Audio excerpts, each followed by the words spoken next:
আসসালামু আলাইকুম। আশা করি সকলে ভালো আছেন। তো অনেকদিন পর আমার চ্যানেলে ব্যাক করলাম। যদিও ব্যস্ততার কারণে তেমন ভিডিও দেওয়া হয় না। তো আজকে হচ্ছে একটি আমি প্রোডাক্ট অর্ডার করেছি দারাজ থেকে।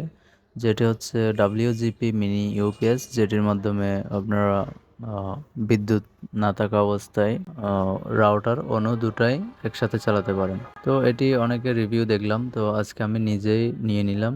তো আনবক্সিং করে দেখবো আসলে ভিতরে কি আছে। দেখতে পাচ্ছি আমরা মেইন ইউপিএসটি কিন্তু আমরা হাতে পেয়েছি। তো এটি হচ্ছে কেবল সম্ভবত এখানে। আগে আমরা মিনি ইউপিএসটি দেখি। তো একটি হচ্ছে WGP 10,400 এর, এটি হচ্ছে মিনি ইউপিএস। আর এগুলো হচ্ছে প্রয়োজনীয় কেবল, যেটির মাধ্যমে আপনারা রাউটার অনও কেবলের সংযুক্ত করতে পারবেন। তো এটির এটা হচ্ছে ইউজার ম্যানুয়াল, যেটার মাধ্যমে আপনারা অনেক কিছুই এখান থেকে জানতে পারবেন।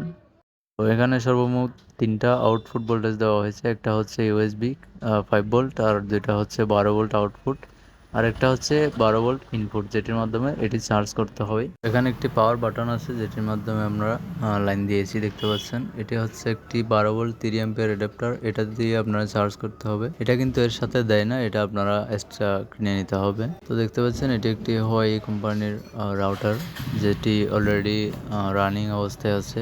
এই ইউপিএস এর মাধ্যমে কিন্তু চলতেছে। আর এটি হচ্ছে একটি এমআই এর রাউটার, যেটি ইউএসবি 5 ভোল্ট থেকে আমি লাইন দিয়েছি। 3টে আউটপুটে কিন্তু ওকে পেয়েছি, সবকিছু ঠিকঠাক আছে।